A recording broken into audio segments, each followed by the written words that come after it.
isaan karaarra cufnee shaabii isaanii gara dhagoo qaanyiidha. Abbaan manni kun mataa uummata deemaa dhaachu jira bara.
Imban wai da su yana sai nu ya ne mutte wai ba su ya bisham kazani bidiyo ko wanda lamu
Obboleeyyan keeniin kan addunyaarra argamtan hundi keessanuu kun akkuma argitan wanni poolisoonni qabattee dhaabattuun kun xaawolaadha.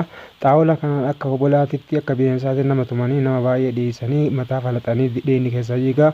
Kanaaf addunyaan dhageettee yoo waan gootu nuu birmadha addunyaan nuu dhageessisa isiniin jenna.